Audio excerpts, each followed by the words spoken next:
Music Interview Corner. Hello from the Music Interview Corner, guys. The first interview of 2026. I'm here in Berlin at Frannz Club with Space of Variations, and I have Dima and Alex for you. Hi. Ooh, hey, what's up, people? And you just said how cold you feel, right? It was extremely cold drive to Berlin. I will be honest, like tour struggles, nothing special. How was it for you? For me it was kinda not so bad because I was sleeping, so I don't remember how cold was that. But yeah, kinda we have some small technical questions with the car, so it was little bit cold, so but it's okay. It's okay. And how is it for you to be on tour with the DYMYTRY PARADOX? Yeah, it's cool guys, like nice venues, there's people, a lot of people on the show, so everything is pretty much positive right now, yeah. I'm enjoying. So only the heat is the only struggle. Fucking winter, touring in the winter is like, for me, I'm dying. I don't know, maybe I'm too soft, but I not consider myself as super soft, but fucking winter killing me, you know. Winter is like, yeah, it's a problem, but touring with the guys, it's actually nice because you feel this skills. They have skills and you feel it like no random stuff happening, so because they have a lot of experience and they're professionals. Yeah, they're professionals, and it's always cool to tour with like professionals. Yeah, it's much less chaos and a lot of preparation and timing and stuff like this, and it's cool for tour. No random shit is great for tour. Good, but I have to say you have skills too. Because I got to listen to your new album, Poisoned Art, already secretly because it comes out on February 13th. How was the recording process? Oh shit, it was pretty not easy if we compare to our previous albums because we were recording it in different circumstances, not in our home studio or whatever, like, so the circumstances was like slightly different. That's why it was harder to manage to do this album than like our previous albums. Yeah, maybe you could. It was new conditions, absolutely, and for me, I always say it on interviews, for me it was new experience because I was first time ever mixing the whole album, like mixing and mastering, yeah, so I was not so confident in my skills before, and we was working with our good friend from Kyiv, with Roman. But this time I decided like the time has come and I will try, and I watched all tutorials on YouTube. I like subscribed to all like online schools, and I checked all information and found the best like things what I wanted to found for this record. And yeah, so for me it was from this point of view was new experience, and now I have skills. Cool. Did you like the creative freedom? Yeah, it was actually nice. It's like, another tool in my like collection of tools, of art tools. Mm-hmm. Yeah. How was it for you to work with him as a mixer? To be honest, it was for us. It was kind of natural step to make Alex to mix this album, because like we knew that he can do it, like, and we were interested as a band, like what sound Alex can bring to our band, because he obviously know everything like from the inside, and so it's on some level it was easier like for us, because you don't need to explain a lot like stuff to other person who will be mixing. So because Alex is the part of the band, so it was, I think it's cool, and it was natural step for us, because like he has skills, so now he's more confident in it, and it's for us it's easier in some way for us. For him, maybe not. I have one extra fun fact about this recording, like for everyone who watching this, like who have some like who work a little bit at least with recording, they will understand. So the whole album, Poisoned Art, was recorded and was mixed and mastered on MacBook from 2015 with Intel processor and 8 gigabytes of DDR. Yeah, so everything is possible, guys. Everything. You really want it? Just believe in yourself and do it on every laptop that you have. But it was not GarageBand, or what did you use? It was not GarageBand. Doesn't sound like it. But we had a lot of demos on GarageBand, so not bad, I know. it has actually a pretty cool sound, especially for electronic stuff. Yeah. Actually, even in the first single Tribe, there is this chorus, like light chorus with my voice, and there is this nice voice synthesizer you can hear in the background. So this is actually GarageBand sound. I like GarageBand, but I work in Reaper forever. Reaper, if you're watching this forever. Oh yeah, give the guys a free studio version because they're promoting here you with this amazing album. A laptop. He needs a new MacBook, please, like a good one, this. You listening to it. Your chance for a good collaboration. And your music is blending metalcore with electronic elements, and I feel with a lot of vulnerability. So if you make a new song, what comes first? Is it the music or the story or the feeling? The music, there's scenes, some parts the guys are sending, some parts, some bigger, smaller parts, and then we as a band deciding which track we will pick and we'll develop. Yeah. Yeah, absolutely. That's how it works.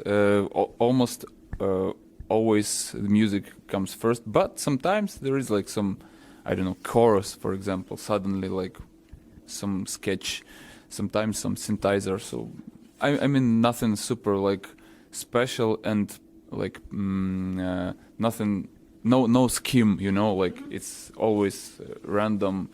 But yeah, music often comes first, and then lyrics and vocals. Then I'm checking the vibe and what this music are telling basically to me, and I'm trying to find the theme of the song that is coming naturally, or some subject that I want to talk about, and then it makes more sense, and in the end it goes in one picture, like a puzzle by one, and in the end finally cool full picture. Nice.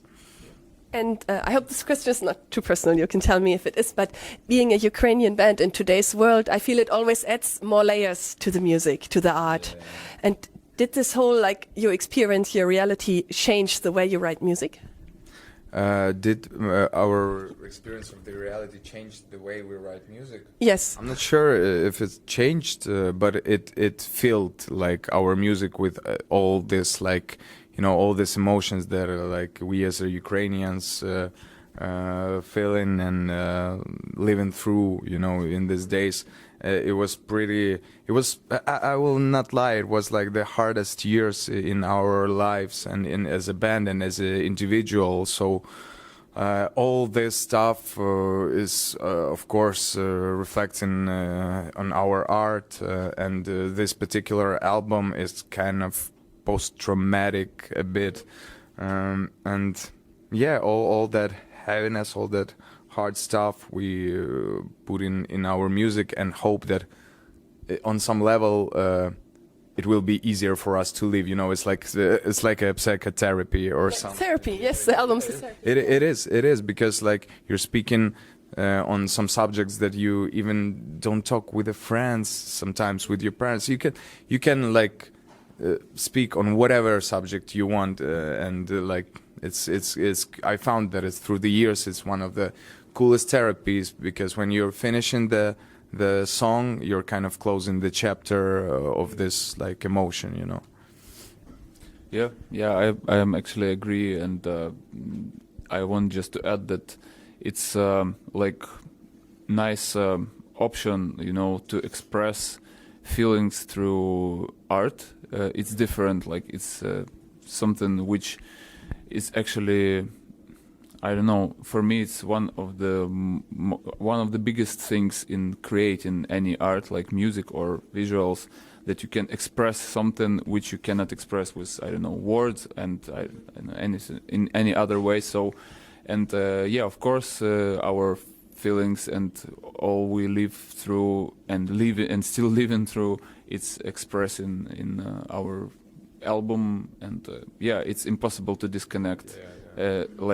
Experience from your personal life disconnected from your art. So and actually, don't need it like to do this. Is the essence, you know, is the essence. People want to feel something like truthful, you know.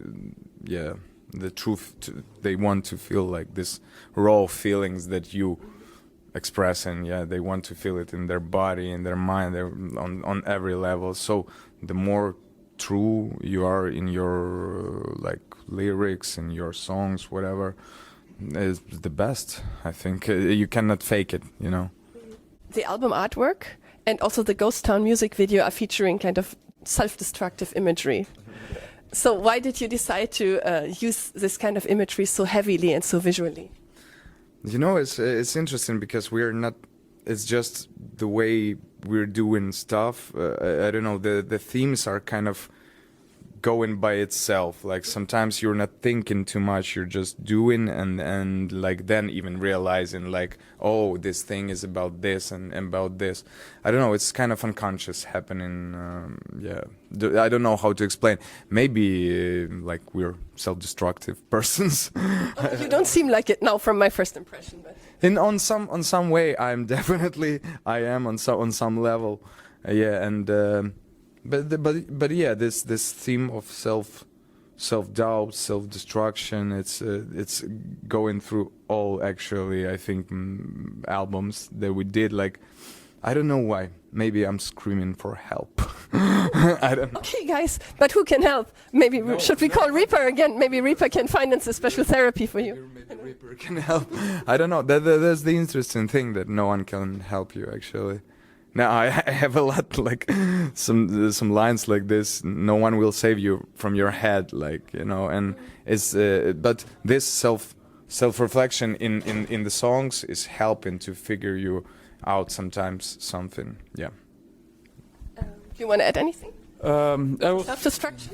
I was thinking, yeah, of course, this like topic is always somewhere on subconscious level. I don't know. And artwork, you said about artwork, I made this artwork. Oh, you made it, so maybe we should describe it for the viewers. I will also put it on the screen, but it's a man, like a silhouette, a blurry silhouette of a man with a gun through the head. And there's also like, it looks like someone shot through a window, right? Yeah, looks like this, but at the same time, I was trying to left this, like, you know, gray zone to think about, you know, what's happening behind this blurred glass and what actually happened. It's not literally what you can maybe think about, but yeah, this self-destruction is there. And I was thinking often about it because I found that I kind of like this idea, like, and I often use this metaphors in songs and in art, like to the self-destructive stuff. And I was thinking maybe it's like trying to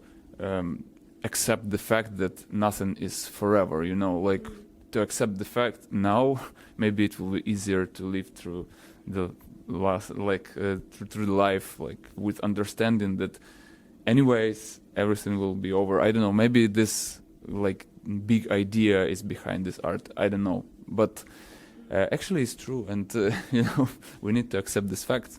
So but I don't know why we tend to, but of course it's metal, it's heavy music.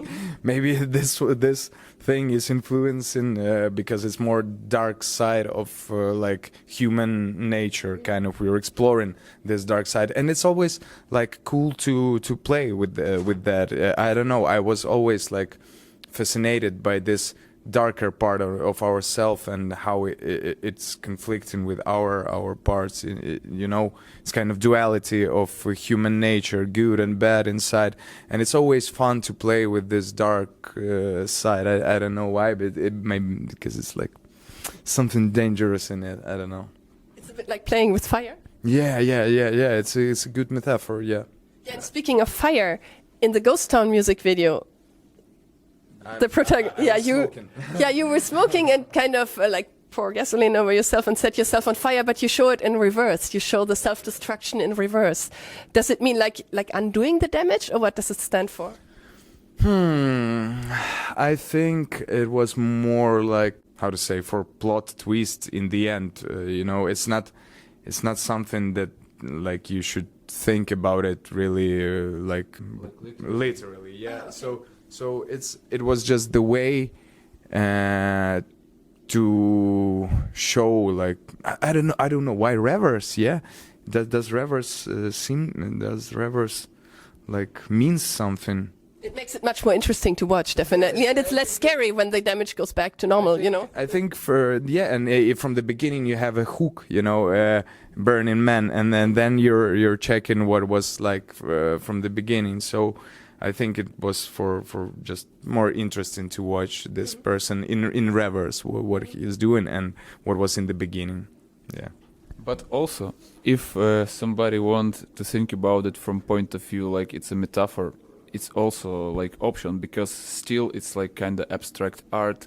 Yes. And I always prefer not to explain art, because it's kind of create boundaries and some, I don't know, edges, and you kind of start thinking from some particular point of view. But it's cool when you have like fresh mind and you just reverse, I don't know, fire, what the pictures he throw and who called him, like don't need to explain, just think about it, and you maybe will find your best like explanation. And it's actually happened 100%, like for you, for everybody who watched this video or any other like abstract art objects, you found your reflection and you explain it for yourself. Like it's, for me, it's the best option. Yeah, like it's the difference of interpretation, and we like to leave this question marks in the end, like, not every move should be answered, and let the art speak for itself. I think is the best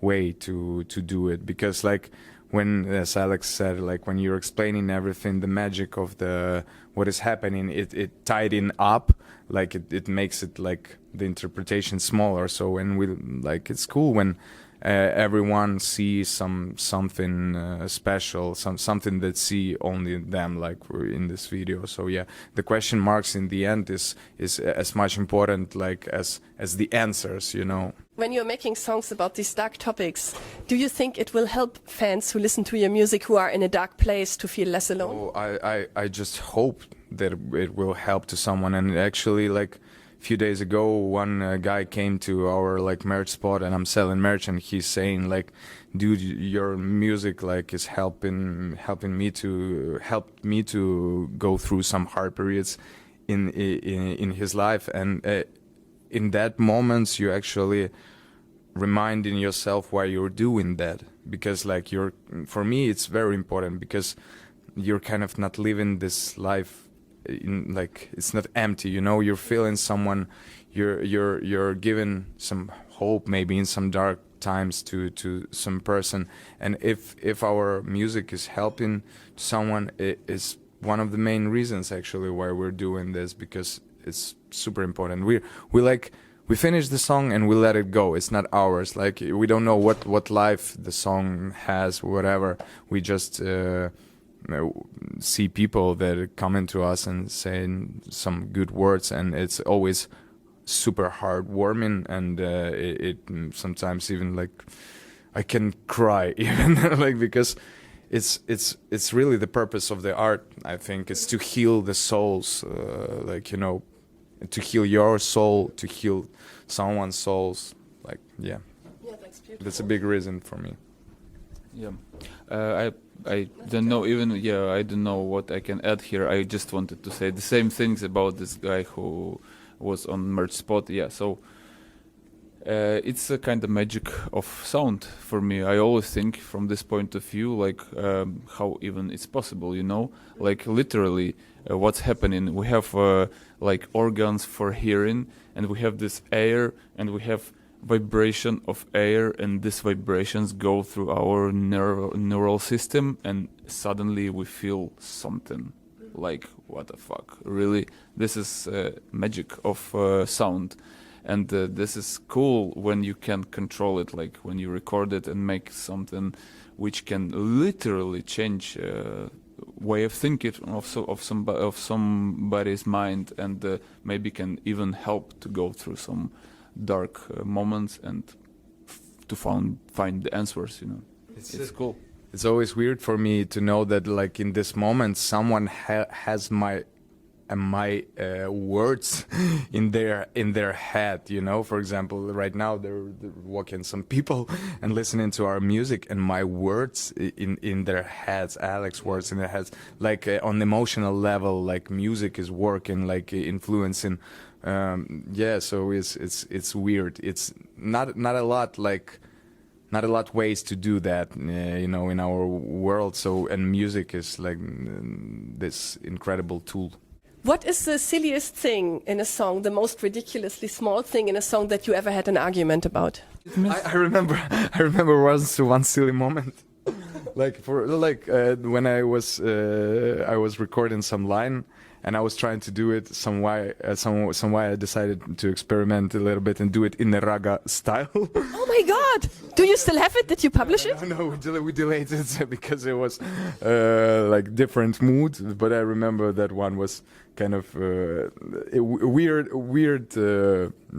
moment when I like listening to that later and was like, oh no, it's not from this song at all. That's the one moment that I could remember. And you should release it as a bonus track. I would love to hear it. I bet a lot of people out there would also love to hear it. On Patreon. Yeah, maybe Oh, yeah, on Patreon. Patreon. Do you have a Patreon? We have, yeah, so we will release this song on Patreon. Maybe. We delete everything. Yeah, we delete everything. But I don't know what was like weird and or silly. Maybe there was some weird moments that we decide to leave, like, you know, to put in the song so that it's weird, but it's in a song. I don't know.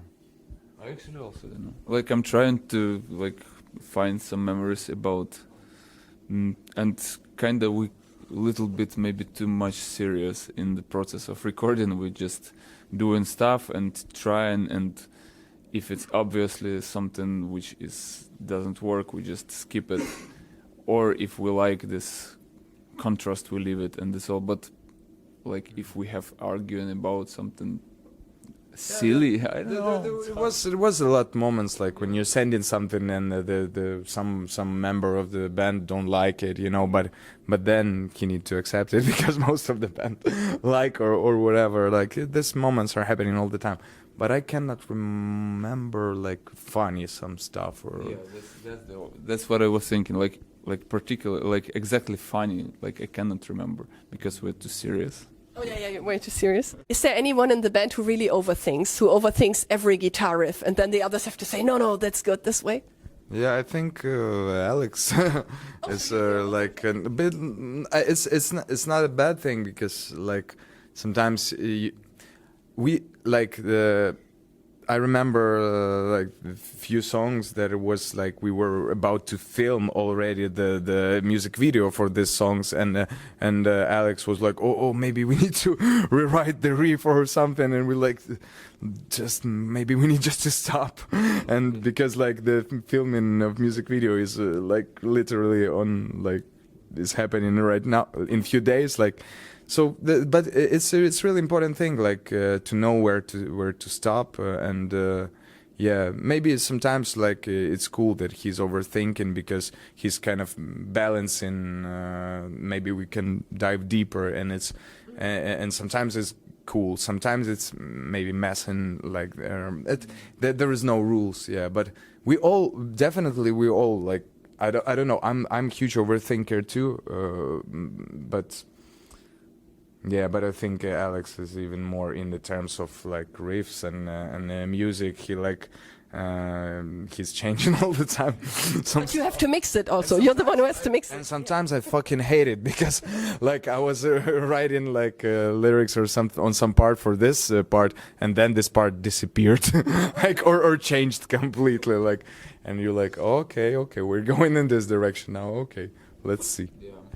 Sometimes it's happening, that's true. And sometimes this, like, overthinking, let's call it like this, can be even more than just guitar riffs.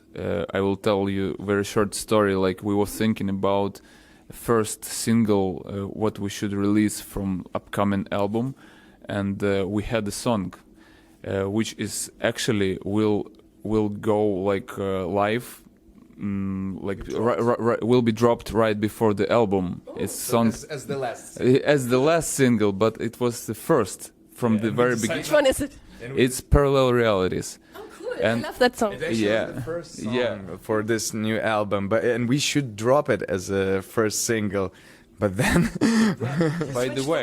By the way, by coincidence, we was in Berlin at that moment, and after some shows, we were sitting in hotel somewhere, and suddenly I understand that we need more like banger song for first single from upcoming album, because Parallel Realities is softer, it's more like to think about, lyrical. And we decided in that moment that we will release Tribe, and we did it. So it's also about overthinking, because sometimes you feel like some distortion inside of you, and when you find the answer, you kinda can use this answer and it will work. But sometimes it's just overthinking, just because you want something different. If we talk about riffs, for example, or a song structure. And 1 million times we found that it can work like this, it can work like this, and kinda there is no there's no right answer to it, but it's just feeling, that you have and you're doing based on that feeling, yeah. You said you were sitting in the hotel. I have another question. What is the most dramatic song on your album that was written in a really boring environment? I actually, the last song that we dropped, I was recording it in my room, in my home, in the place that I'm renting, and it was just the home studio and super unprofessional conditions. I was recording it in my closet, with the closest, I put the mic but it's very dramatic song, to be honest. But the conditions that I was recording it's super funny. I even filmed that because my mic was. It was, I don't know what to explain, so super unprofessional conditions, you can say it like Which song was it? It Goes Down. It was Ghost Town. It sounds amazing. Oh, thank you so much. It doesn't sound like recorded in the closet. I hope so, but it's the Alex. Alex did the good sound from this, but I remember I'm recording it.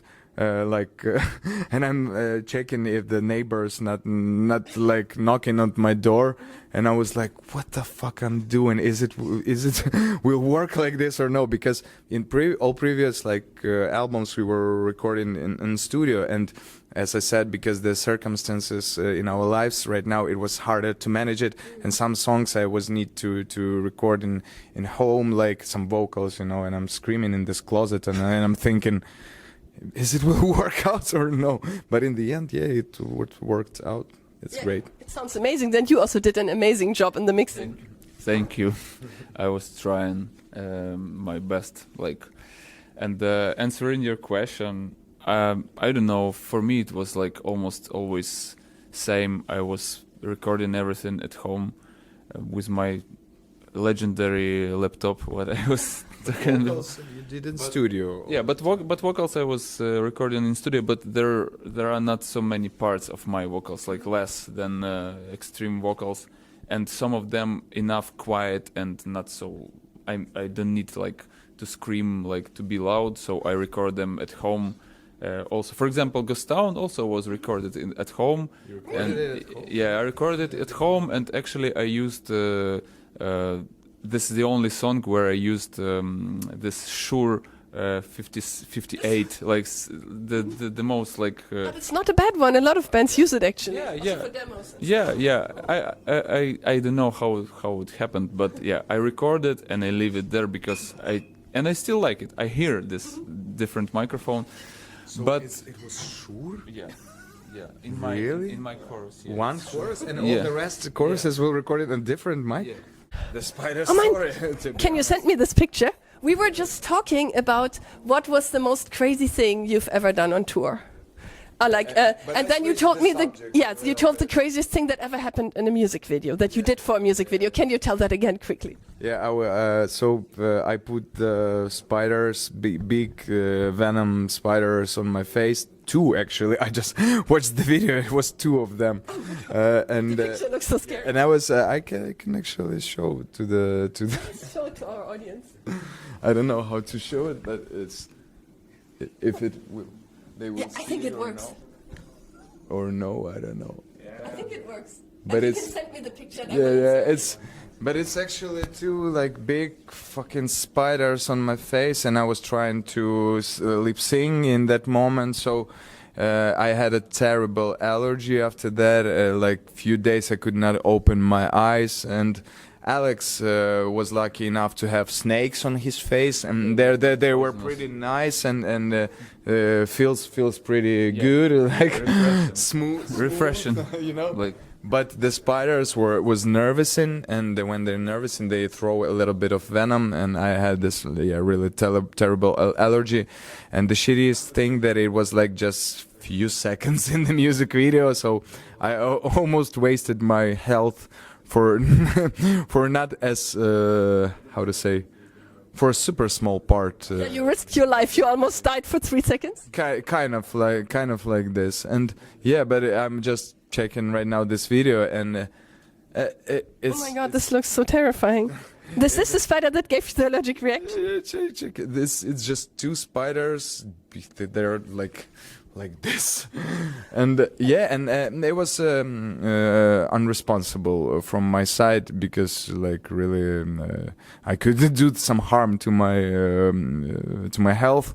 Yeah, so it was definitely the most stupid shit I did for music video. Yeah. And I think I asked you how many songs you have to write now to process this trauma. I need one song. It will be after that experience. I said that no spider legs on my face. Yes, and it could be a double album maybe. Yeah, it's the name of the song will be the spider face.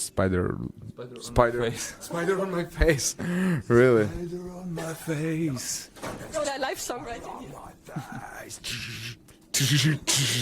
Yeah, something like this. Yeah, and about On tour, you just... Yeah, I just wanted to say that on tour it's not so crazy, but there was some moments, like for example in Slovakia, I remember we was going in the late night. It was actually late night, and we was in the car with 5 seats, but there was 6 of us, and we was going with our friends from Slovakia, and there was like some crossroad, and we need go straight, for example, but there is this red sign like you can't go there. But but it's night. What can happen? And we cross this road, and right in this moment when we cross it, police come in and stop us.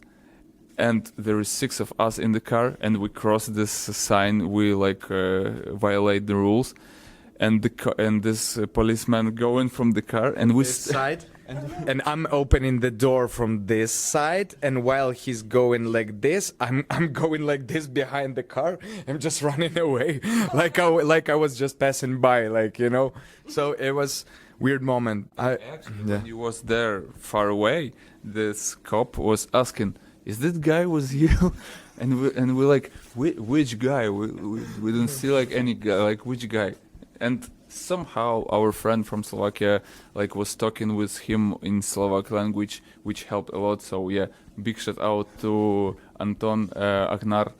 You helped us, and yeah, everything was okay after all. And but yeah, it was like in a movie, you know. In the night, it happened to us with all needed conditions, so it's like Matrix working. We worked like a good team, but actually a few days ago, weird moment was we were in Nuremberg, yeah, and we rented some hotel. We didn't know what will be the area, and we were coming to this area. And we see that it's kind of a red light district with a lot of drug dealers and sex workers and stuff like this. And we were why we're renting hotel? Oh, okay, that area. Did you have a quiet night, or was there a lot of noise at night? No, we were like, no, we will not park the car here. No. And we had like went somewhere few blocks away, and we parked our car because it was pretty dangerous and unexpected. So sometimes you can book the cheap hotel, and it will be red district. Yeah, it's like technical stuff. Also, what I want to say, it's about, let's say, not classical things on tour. We were touring in the USA, and there was a gap between two parts of tour, like 2 weeks almost. And for me, I always saying about it, because for me it was like something like not usual. We were living in RV in the street of Philadelphia, like There's a song about that, right? Streets of Philadelphia. Streets of Philadelphia, spider on my face. Yeah, and our RV, our motor house was standing on the side, and it was with a small angle like this, and I always was eating inside like my noodles or something, and all objects were standing like with a small angle. So 2 weeks with the angle, you know, like it was. And it was hard to walk straight, like not like this. Yeah, like when you're on a ship for a while, right? And you go back to the land. Kind of. Yeah, so it's unusual experience actually to live 2 weeks in the RV in the like not the best district of Philadelphia. It was, but it was cool. But It was a little bit interesting district, and maybe a little bit dangerous, you know. But I don't know. It was a lot. It was a lot funny moments. It was a lot like weird moments. It was a lot dangerous moments. But not about all these moments we can talk. I will say this story. I will try to do it very fast. Like not many time ago, we were in Sofia in Bulgaria, and we played the show. We finished, everything is good, and just with next day we just started to go back to Slovakia, like Sofia and Slovakia. It's like crazy far away, and we were ready, all good, and suddenly our clutch. It's not clutch, like pedal. It's clutch, yeah. I forgot. Yeah. So But if you have a car with clutch, you have this pedal. clutch, yeah. So it suddenly fall, like it doesn't work. So we can switch our transmission, and we stopped. We call like the guy who take our car to service, and kinda okay. It sucks. We sleep in a hotel because it's weekend, and next day we will solve everything. And we wake up next day, ready to go to service, and the guys from service come to the car, like to help us to push it somehow. And one of guys say, "Hey, did you see that you don't have plate number?" And we're like, "Plate number? Somebody steal our plate number from the car." Bulgaria, big shout out. What the fuck, Bulgaria? And What the fuck, we're like, what to do? And yeah, long story short, we go to police, and police said, "You can't go anywhere. You should come with this car to our place, and leave the car here." Police said we cannot go anywhere, but we came to the police on this car, and and then we knew that we could not move in this condition without a plate number. And then when we decide we will go slowly from this place because we will stuck here with the documents for weeks, like or whatever, and then we're going to our hotel. And then we see the police cars going right next to us, and like this, and it's super good that they didn't notice that we don't have fucking front plate number. But it wasn't your fault. It was stolen. Yeah, it was stolen. Yeah, but it doesn't work like this. Somehow they explained us, literally, policeman explained us like and it was actually very aggressive, like police, you know. Worst. Yeah, it was. I can say that was the worst police office I ever see. But luckily, we found like our friends in Ukraine who helped us to solve this, and they did it very fast. They make duplicates of our plate numbers, like it's officially everything is working, is okay, and they sent these plate numbers with a guy on the bus from Kyiv to Slovakia, and I fly from Sofia to Slovakia. I take plate numbers and go back with the plane to Sofia, and we put normal plate numbers and go back from Sofia. Yeah, so that's run away from Sofia. that was great. Yeah, it was, and we stuck there like in like Bulgaria How for many days? 4 days. Yeah, and we it's lucky that we had this like gap between the shows, and we was right in time for our next show. But it And was next show was in Budapest, I now remember, and we came to Budapest and say, "Hey, what's up?" That's what we did to came here. Yeah, and people like it. Yeah, so and it cost us actually a lot. So just in case if somebody who touring a lot and watching this interview, big recommendation to have your Extra plates? extra plate numbers if it's possible, or screw your plate numbers like so nobody will take them, because who knows, it sucks. This small thing, it's kind of it's actually we was could not move with our car anywhere like without this plate number. And then like we noticed that like 90% of the cars was the plate numbers was screwed, so they cannot take it. So we were not super were not prepared. experienced. Yeah, we were not prepared for that stuff. Bulgaria, one more time, shout out. Yeah, but at the same time, like I want to balance the situation, like the shows and the guys who worked with us, like everything smooth and nice, and it's actually cool. But this dark side, you know. We had like cool really shows in Sofia, and just this just this detail ruined all the experience, and yeah, it was pretty sad. Yeah. But it's experience. Now we know. You can make another sad song about it. Yeah, plate numbers and Sofia, you know, something. And spider legs on my face. Yeah, spiders on my face. Yeah. It will be the whole new album. Like a double album. Yeah. Or like a trilogy. No, it just will be the new conceptual album where we will be how to say, reflecting on our traumatic experience literally, and we will write the songs literally about what happened. You could make a live DVD live in Bulgaria. I don't know when we will come back to Bulgaria after this experience, unfortunately, and it was far away. Yeah, so Okay, so one more thing is here in Berlin, we also had some severe problems. Somebody kind of stole the cables and destroyed something. So we had a really big power outage in many districts of Berlin. And I was wondering who of you would panic first if you would lose electricity in the middle of a show? I will panic first, and Dima will panic last, because he can do at least some drum solo in acoustic, like whatever. And but it's always super awkward when something is like this happening. Like you need to feel this gap of awkwardness, and you need to talk with the people about something. Like, and I'm not like super confident in speaking in English. I'm talking like. You're doing well right now. You're doing really well. Oh, thank you. But when I'm doing it from the stage, you know, sometimes it's harder. So yeah, I hate this stuff. I will be cooked first. I will be cooked second, maybe, I don't know, or also like somewhere in the beginning, because everything I'm playing through will turn off, like literally. So yeah, Tima will, our drummer. It will be Tima's show. Yeah. Drum solo show. Yeah, definitely. Okay, before you go to your sound check, because we're having so much fun here, we're going totally crazily over time. That's probably the longest interview in your career, I guess.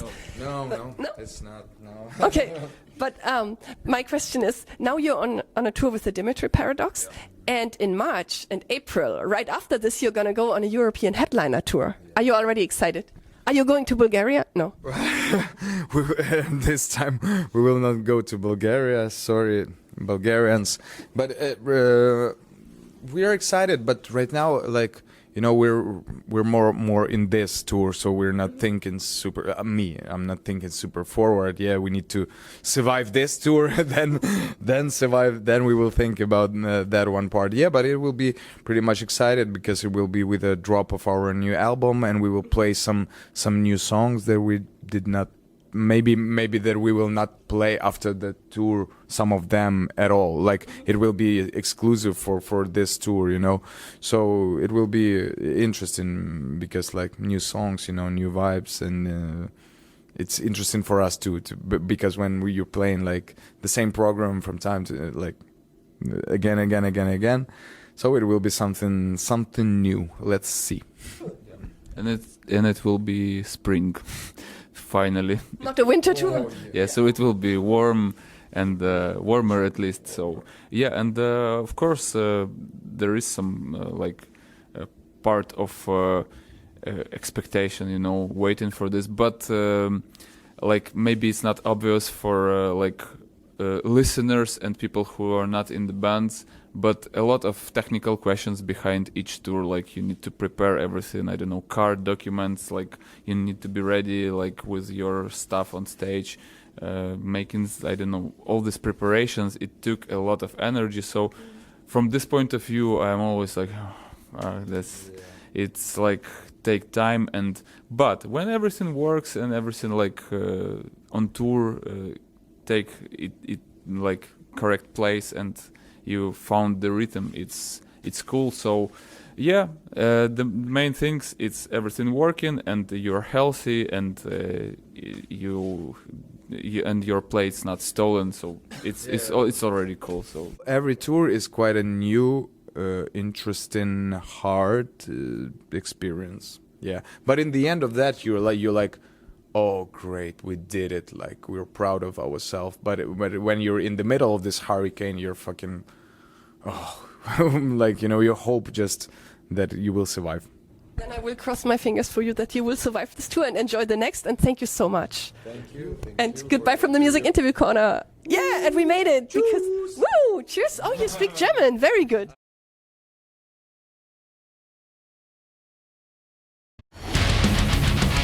Music Interviews Corner.